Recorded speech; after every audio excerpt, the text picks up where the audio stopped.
Dans la seconde partie de notre balado, on déambule avec JJ en direction de son domicile dans le quartier Villeray, où nous y attend son conjoint, Hubert. So JJ, what is your creative process like until your work is exhibited?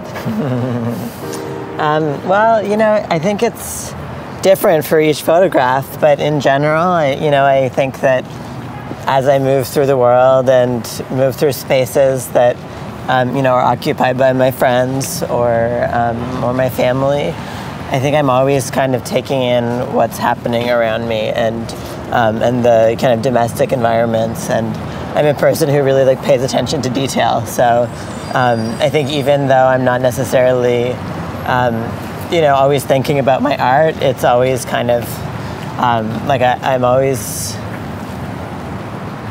thinking about images in some way, whether or not it's consciously or unconsciously. And so, I think that just, spending time with my friends in their apartments, I'm looking at the spaces and thinking about colors and textures and objects that I find interesting. And so then when I go about making an image, it's, there's already all of this kind of data in my mind that I've been kind of amassing. Let's go to the car. So I'll let you here. Sure. Take the other door.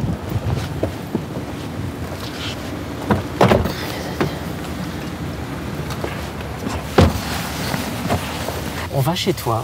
Oui. Chez toi et Hubert. Vous Oui. habitez ensemble? Oui. Ça fait longtemps que tu es dans le quartier de Villeray? Ça fait, je pense que ça fait 4 ans que je suis à Villeray. Sinon, j'étais à Petit Patry avant, donc vraiment pas loin. Pas loin, oui.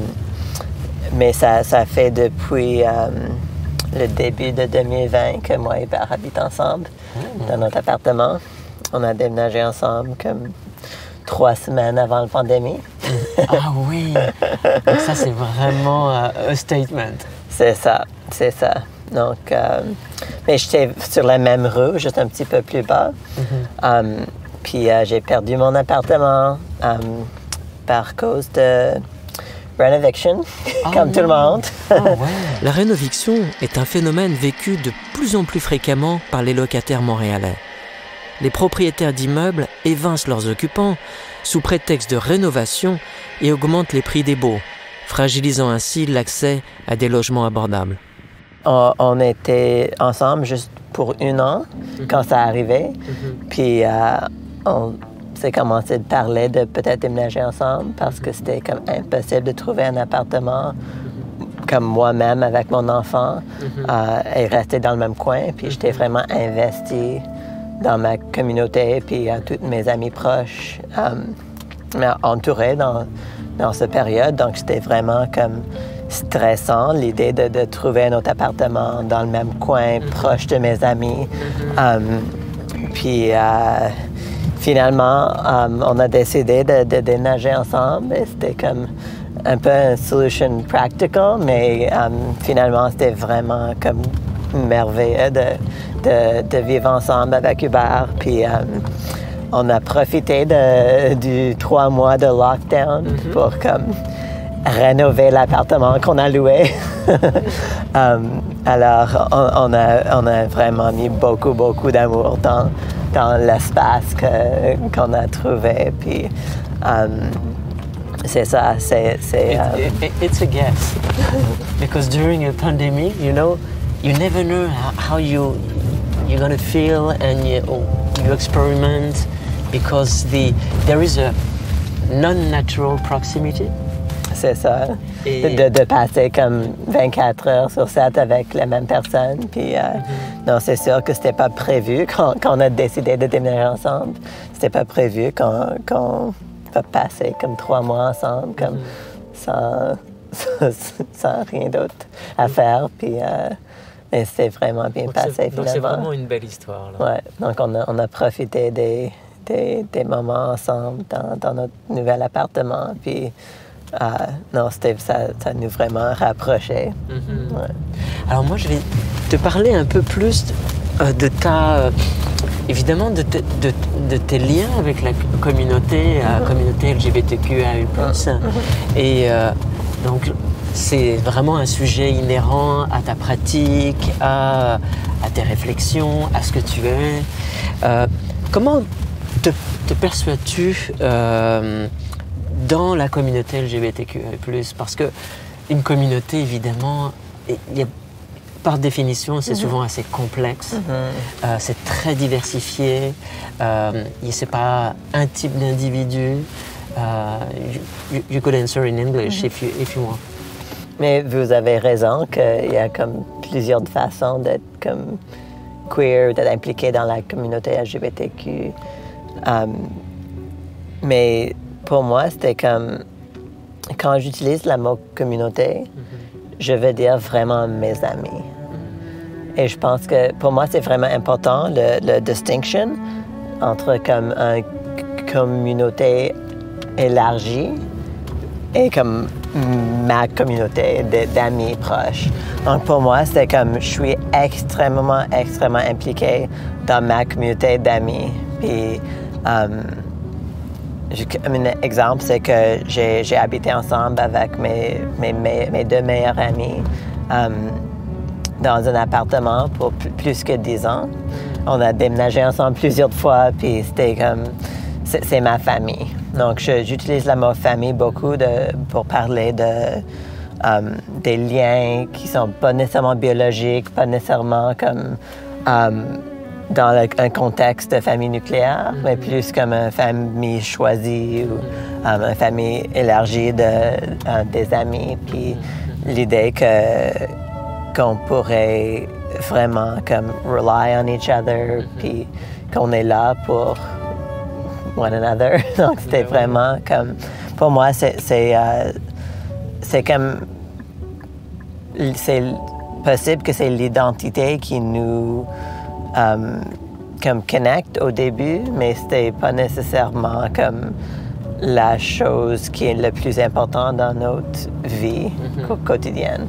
Donc vu que comme presque tout le monde s'identifie comme queer, c'est comme c'est peut-être ça qui nous aide à vraiment comme nous comprendre.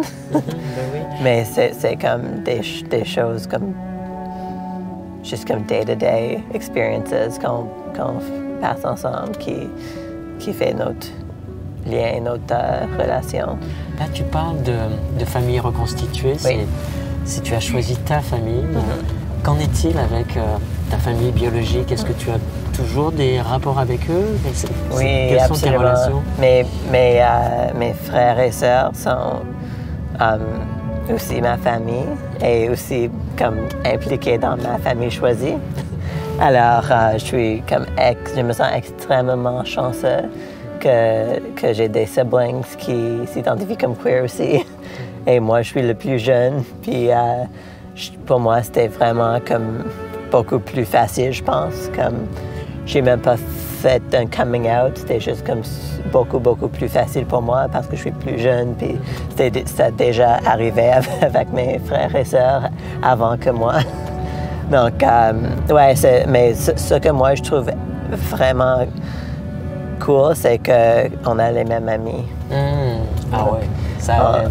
Ouais, c'est ça. Donc, j'étais voisin avec une de mes sœurs, puis ces deux colocs, c'était aussi des colocs qu'elle a habité ensemble avec pour comme presque 10 ans. Et on était voisins, donc c'était vraiment comme ma communauté, c'est ma famille choisie, mais aussi c'est comme ma famille biologique.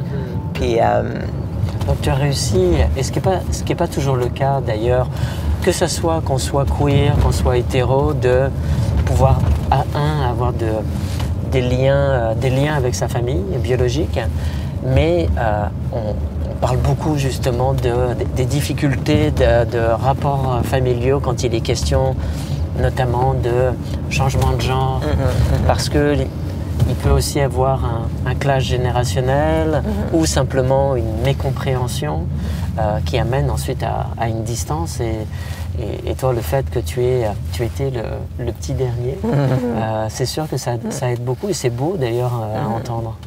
Mais aussi, comme c'était pas toujours facile avec mes parents, mais c'est intéressant, mais je trouve que comme avec mon père, je pense qu'il a mieux me compris par cause de mon travail d'art. Comme c'était comme une façon pour lui de me comprendre. Puis je pense que c'est quelque chose qui était toujours comme vraiment important dans notre comme, discussions de mon identité. C'est comme et je pense que c'est pas nécessairement juste moi qui a vécu ça. Comme j'ai entendu parler des autres personnes que je connais pas qui a parlé de leur identité avec leur famille, puis montrer mes œuvres pour comme expliquer son identité. Puis je trouve ça vraiment merveilleux. Ah oui, c'est merveilleux parce que tu te retrouves forcément un peu à l'avant-plan de que ça soit choisi ou non. Dans l'idée de faire évoluer les individus à mieux saisir, à mieux accepter justement ces différences-là. Et justement, quand on parle de ces différences, est-ce que toi, il t'est déjà arrivé ou il t'arrive encore d'accompagner des personnes de ton entourage qui ont peut-être moins de facilité que toi en termes d'inclusion, je parle au niveau familial, à pouvoir l'exprimer, à se sentir accepté? I guess it's not necessarily like so straightforward that I've like helped somebody come out or anything like that, but I think that just in general being like involved in like a community that of people who experience things in a maybe similar way that I've experienced things, or that are people dealing with the same issues that I've dealt with. I think that, of course, we have so much in common, and so we're always like helping each other to navigate these kind of complicated relationships or dynamics in our lives. Et y a-t-il quelqu'un qui a grandement t'a influencé comme individu et aussi comme artiste? I mean, I think that there's so many artists whose work I've been like following for a long time, or whose work I love or have been moved by, and I think that is true for photographers, but also cinema is such a huge influence for me. But yeah, I mean, I think that like in terms of like an individual person, it's really like my friends in general who inspire me. Like I'm so influenced by, the beauty and resistance of the people who are in my life. And do you have any name in mind? Or if not, it doesn't matter. Do you mean like an artist whose work I love, yeah. Or do you mean? Yeah, for example, or a filmmaker. A filmmaker.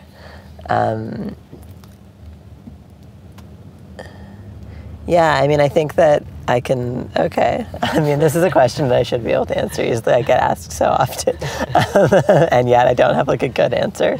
Because I think that, like when I go to a museum or a gallery, or when I see art in the world, I'm always like taking notes and being like, oh, this is somebody whose work I'm really interested in, and I should talk about that when people ask the question. And I mean, when I'm like watching films, I'm also like cinematography is so important to me and to my enjoyment of a film. But let me try to think of like a good, straightforward answer for you. Maybe after, it will pop in your mind Totally. If you're not trying to think about Totally. it. Comment expliquerais-tu ta non-binarité à quelqu'un qui n'est pas familier avec le principe, avec le concept? Comment tu pourrais lui expliquer dans tes mots? I mean, I think a big part of why I make images is because I prefer to express myself through art than through words. And I think that my art really like does talk so much about these ideas of identity and like, you know, why I'm so critical of this like binary gender system. But I mean, I think the straightforward answer is like, for many people who identify as non-binary, it's about not necessarily strongly identifying with either male or female identity, or strongly identifying with both.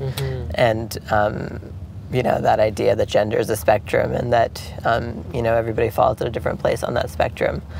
And for me, it's not about like identifying exactly in the middle between male and female, so much as just like kind of refusing to you know, conform to that system, or like a rejection of this idea that you know, we're all so different from one another, or you know, everybody with one kind of anatomy is the same and everybody with this other kind of anatomy is the same, when you know, there's so much variation from one person to the next. And I wish we could all just be humans and not have to fit into boxes.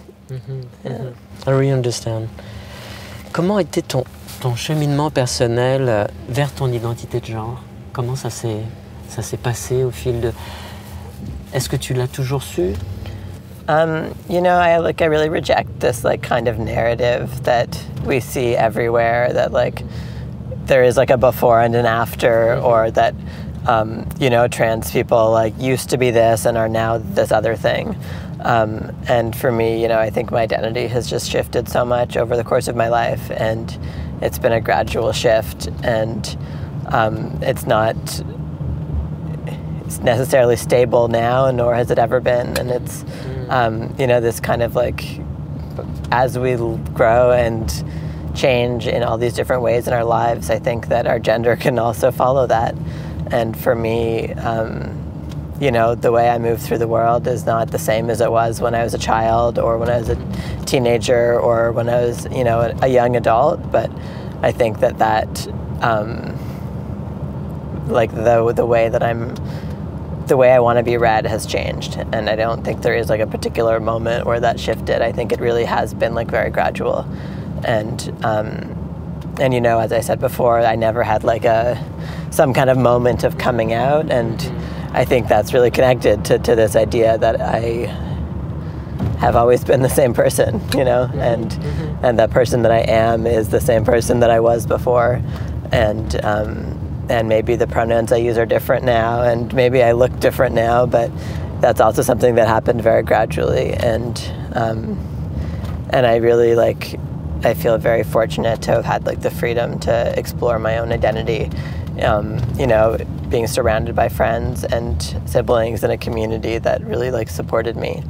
And I think my life would be completely different if I you know, didn't have other queer and trans friends.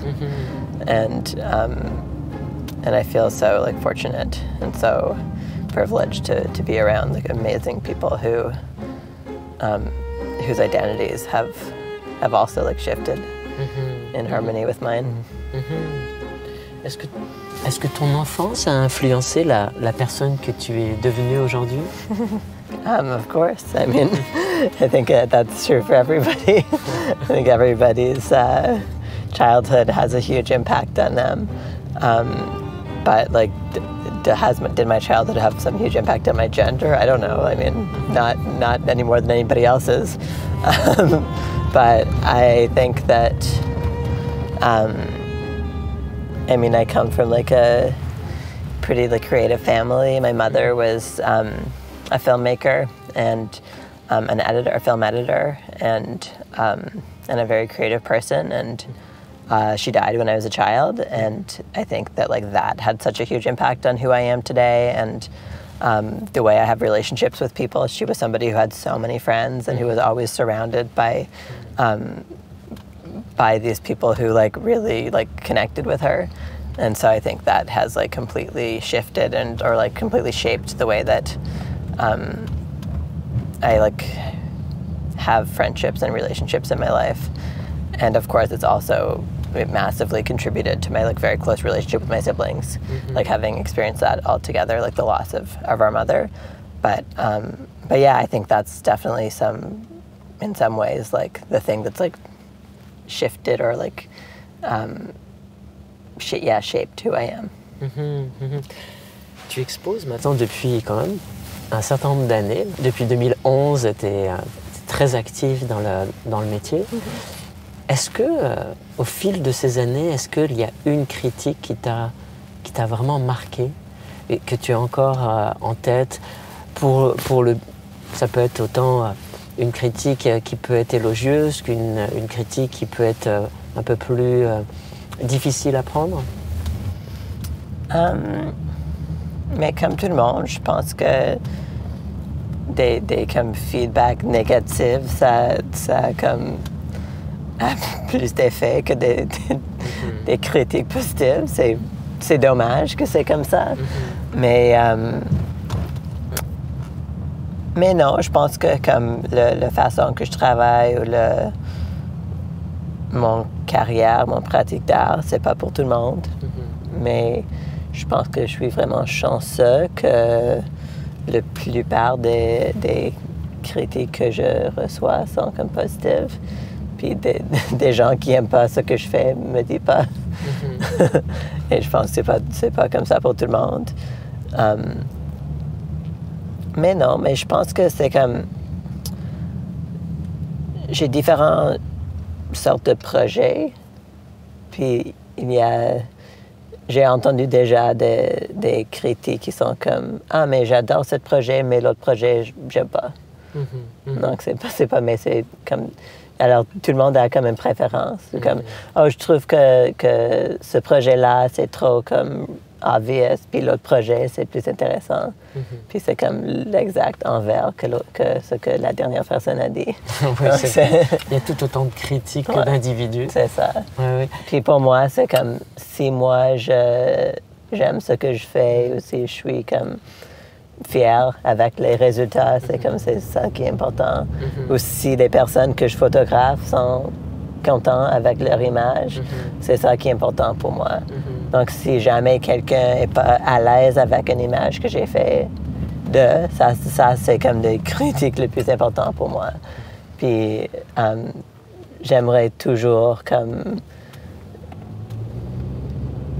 avoir cette complicité ou comme confiance avec des personnes que je photographe. Puis si jamais quelqu'un veut que je montre pas les photos que j'ai fait même si ça m'a pris comme 20 heures, c'est comme je suis vraiment... Détaché? Ouais, complètement. Comme si quelqu'un veut que j'expose pas leur image, je l'expose pas. Dans tes photographies, moi ce qui m'a vraiment interpellé, c'est la force de tes portraits, les expressions, c'est-à-dire il y a autant souvent dans les regards une certaine détermination, une présence, beaucoup de charisme dans des individus qu'on ne connaît pas. Et pour, je veux dire, le spectateur que je suis, j'ai pas accès aux personnes que tu photographies. En tout cas, elles ne font pas partie de mes amis. Et il y a une douceur, alors que les messages peuvent être assez percutants justement dans ta volonté de brouiller les pistes, de démontrer qu'on peut être facilement dans l'erreur, dans la façon d'interpréter une image. Et est-ce que c'est quelque chose que tu as fait délibérément? Est-ce que c'est quelque chose que tu construis systématiquement dans tes images? Mais c'est pas nécessairement que je veux que l'audience ait comme peur ou comme mal à l'aise. Je veux excuse la public, c'est le bon mot. Je veux que tout le monde peut trouver quelque chose comme une façon de comme connect avec mes images ou les personnes que je photographe. Mais aussi, je veux pas que mes images sont trop faciles à consommer non plus. Donc, mon but, c'est de créer des images qui sont belles et intéressantes et provocantes. Mais je veux pas que sont comme qu'on s'arrête juste à l'esthétisme. Exact, merci. Donc, c'est comme, je trouve que s'il y a un élément de comme mal à l'aise, pour moi, c'est correct. C'est correct s'il y a quelque chose qui te fait penser. Comme je veux ça, je veux que la public est comme provoquée un peu. Oui, en fait, il y a un peu comme une perte de repère. Qu'est-ce que ça dit? Une perte de repère parce qu'on peut très bien, on est dans une société d'images. Ouais. Donc, les images qui sont généralement, qui sont diffusées dans l'espace public sont des images avec des contenus qui sont très rapides à comprendre. Or, toi, à l'intérieur de ta création, on peut justement prétendre à déterminer le genre d'un individu et complètement se tromper, le genre d'origine, ou justement cette dualité à l'intérieur, par exemple, d'un couple qui décide de changer de rôle. Et donc c'est aussi une façon de montrer que on est souvent dans l'erreur dans notre premier jugement. Est-ce que c'est quelque chose... Quelle est ton intention dans l'idée de créer ça? Mais c'est l'idée, comme la façon que je fais des images qui sont comme par exemple, dans le projet A Long Time ou Switch, comme il n'y a pas de right answer. Donc, vous vous trompez pas. C'est comme, moi, je donne jamais de l'information sur les corps ou même l'identité que la modèle vit. Donc, pour moi, c'est comme, j'aimerais montrer la façon que nos corps sont flexibles.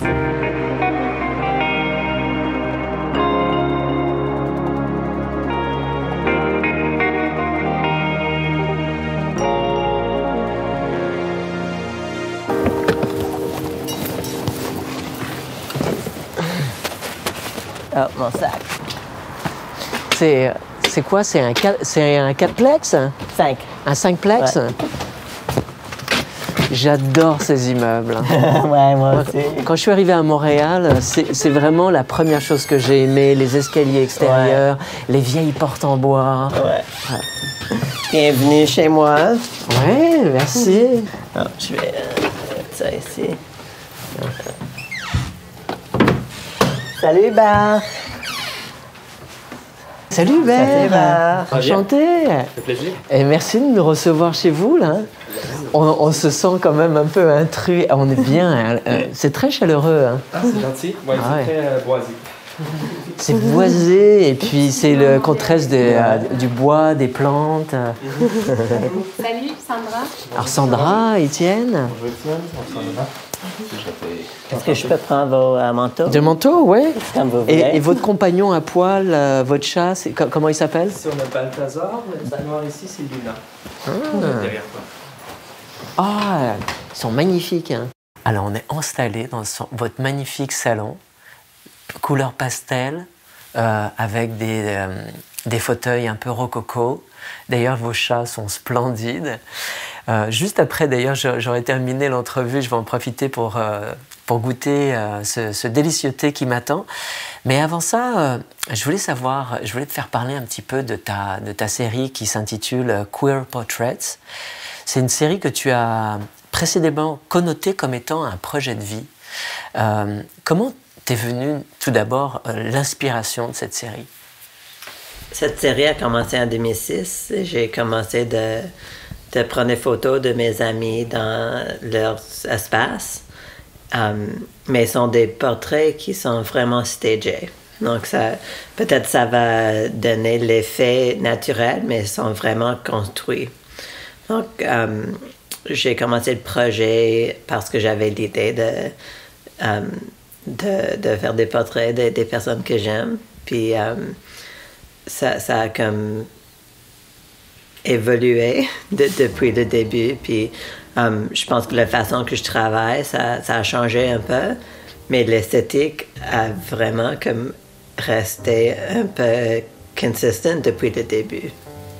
Et c'est drôle, en allant chez vous, je ressens un peu cette énergie que je retrouve dans certaines photographies, et énergie de couleurs, de certains meubles.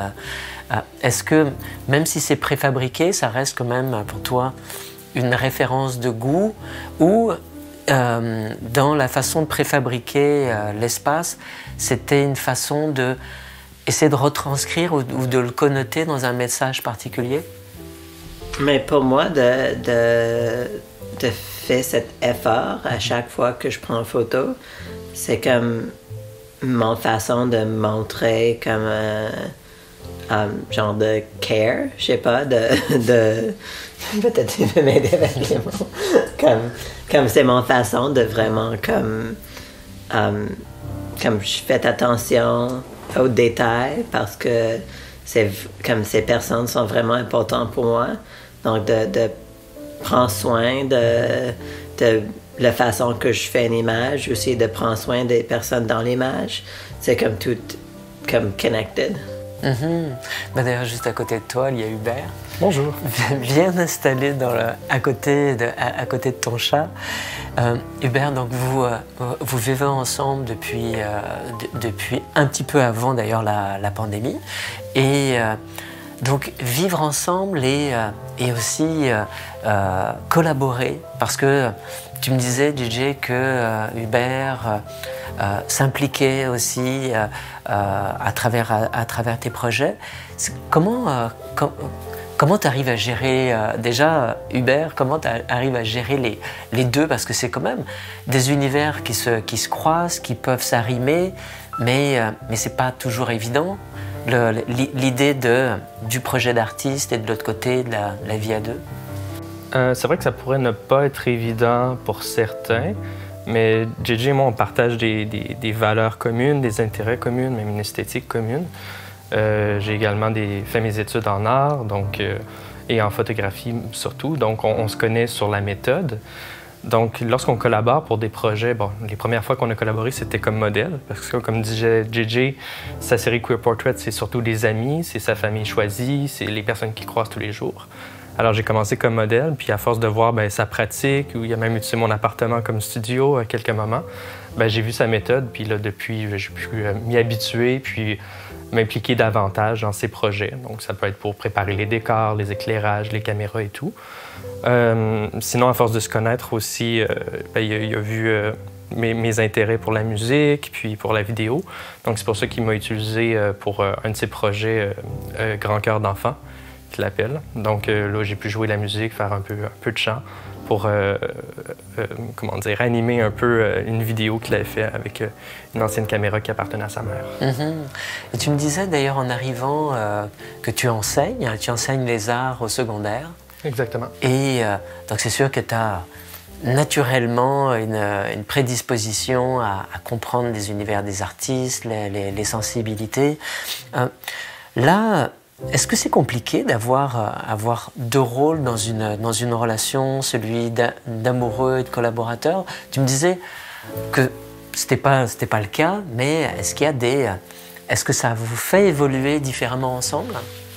Ça dépend des projets, évidemment, mais quand je vais aider sur certains studios là, ou certains projets photographiques, j'essaie d'être là seulement pour aider JJ à accomplir sa vision. C'est l'œuvre de JJ, c'est lui le photographe, c'est lui le signataire. Et toutes les décisions qui sont prises, au final, c'est JJ qui les prend. Parfois, ça peut être légèrement frustrant, c'est sûr, parce que JJ, il est très pointilleux, comme il le disait. Si le coussin, il n'est pas à 99 degrés, ça fonctionne pas. Alors, parfois, oui, ça peut être frustrant, parce que pour moi, l'image, elle est belle, elle est magnifique, tous les choix qu'il a fait, c'est magnifique, mais sa vision qu'il a en tête, elle n'est pas encore accomplie. Alors oui, il y a une part de frustration, mais c'est ça qui fait la beauté du travail de JJ. Au final, c'est que la photo qui a été créée, c'est vraiment lui, l'artiste, qui l'a décidé de cette façon-là. C'est cette attention du détail qui fait que ses œuvres ont une qualité studio incroyable, même s'ils sont photographiés dans le commun de tous les Montréalais. N'importe quel appartement 3,5 de Montréal peut devenir un grand lieu luxueux ou intime dans les portraits de JJ. Qu'est-ce que vous apprenez mutuellement depuis que vous travaillez ensemble, que vous vivez ensemble à travers la création? Vous avez certainement découvert beaucoup de choses, pas seulement des traits de caractère, mais on va dire, des expertises. Ça a été quoi, justement, cet apprentissage-là? Est-ce que vous arrivez à pouvoir le définir? Apprentissage, ben, les deux, on a fait nos études en photographie à l'université. Donc, je veux dire, pour les apprentissages, on parlait déjà le même langage. Après ça, c'était de savoir c'était quoi sa langue favorite. Alors, c'était quoi ses lentilles qu'il utilisait, c'est quoi le type de film qu'il préfère utiliser, où est-ce qu'à Montréal il va faire encadrer ses œuvres, où est-ce qu'il va les faire développer. Alors, c'est de connaître les spécificités de son œuvre, mais sinon, au final, tous les photographes parlent à peu près le même langage. Mais pour moi aussi, c'est vraiment incroyable que j'ai trouvé quelqu'un qui comprenne exactement ce que je fais, puis que je peux parler des petits problèmes techniques que comme presque personne comprenne. Puis mon chum, il comprend exactement ce qui arrivait, puis on pourrait jaser pour trouver la solution ensemble. Puis aussi d'avoir quelqu'un dans ma vie comme ça qui est capable de construire comme n'importe quoi. C'est comme, si je lui demande comme, comment est-ce que je peux trouver comme un petit support pour la mur, pour une photo, puis je peux construire ça. Donc je suis vraiment, vraiment chanceux que mon chum est comme, si capable de travailler avec ses mains et de comprendre vraiment la photographie argentique.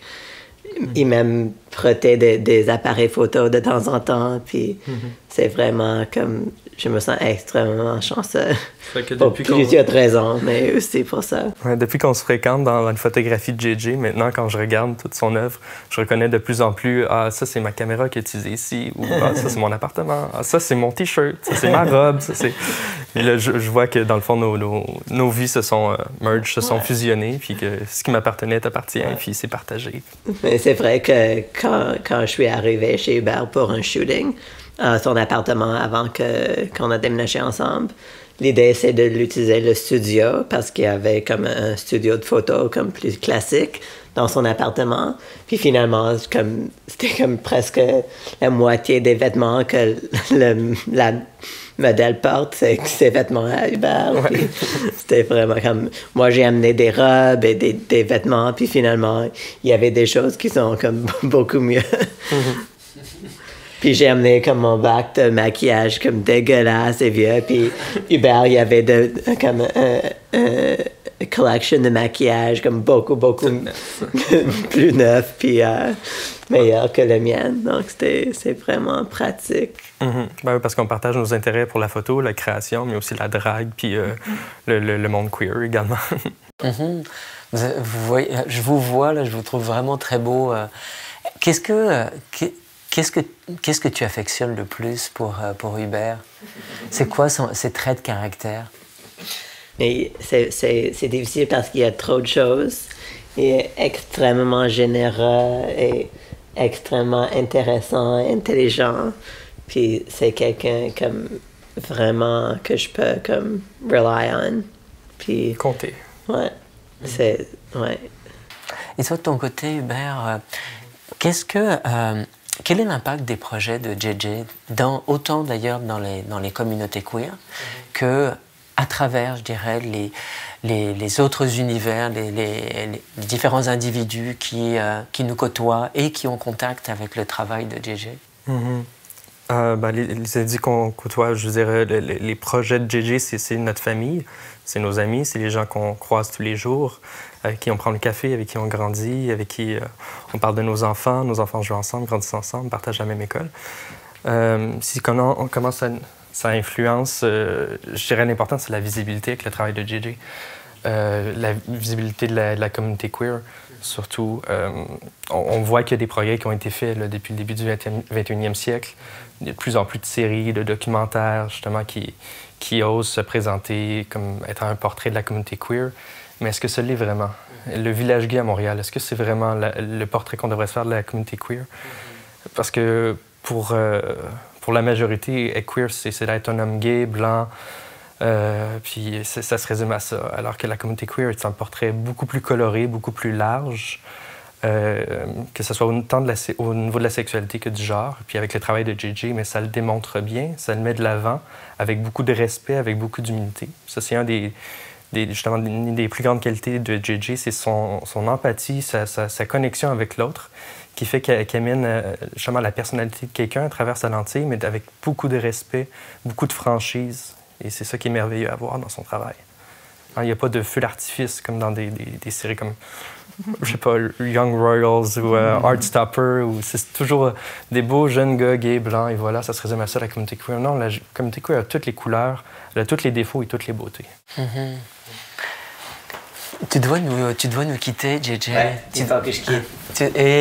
Écoute, ça a été vraiment plus qu'un grand bonheur de passer ces dernières heures avec toi. Mais merci beaucoup. Puis je suis vraiment chanceux que Hubert est là et comme plus articulate que moi de parler de mes œuvres. Puis, ça fait plaisir. Ça faisait vraiment plaisir de vous rencontrer cet après-midi. Et si, justement, les personnes qui aimeraient te suivre, de quelle façon elles peuvent avoir accès à tes projets, ton actualité? Comme social media, c'est ça la question. Plus spécifiquement, Instagram? Mais moi, j'ai un site web, donc c'est comme une bonne façon de voir mes œuvres sur mon site web. C'est juste mon nom à moi, jjlevine.com. Puis sinon, je suis vraiment pas super bon avec les réseaux sociaux. J'essaie un peu avec l'Instagram et Twitter, mais finalement, c'est pas mon genre. Sinon, tu as la chance d'être représenté par une super galerie. Oh, ouais, c'est ça. C'est vraiment, les réseaux sociaux d'Éléphant sont beaucoup plus efficaces que les miens. Sur notre site, on va mettre toutes les informations pour pouvoir te suivre, que ce soit à travers la galerie, Instagram, ton site. Puis, on va suivre de près tes prochains pas. Et je vous trouve tous les deux très inspirants. Ça fait du bien de se sentir comme ça nourri, autant par une démonstration qui est tout en subtilité et qui nous engage à pouvoir écouter et à mieux comprendre. Merci à tous les deux. Merci Hubert, merci à JJ. Merci à vous. Je vous dis à bientôt. À bientôt. Les coulisses de l'art, c'est fini pour aujourd'hui. On se retrouve pour un prochain épisode. Ce podcast n'aurait pas été possible sans la collaboration précieuse de Sandra Saint-Hilaire, Thomas Floquet, Étienne Legast, Mylène Jérémy et Emma Sanson. Merci à toi Frédéric de nous avoir guidés à travers les coulisses de l'art. Et surtout, merci à nos charmants invités, Gigi Levine, son conjoint Hubert et Christine Redfern.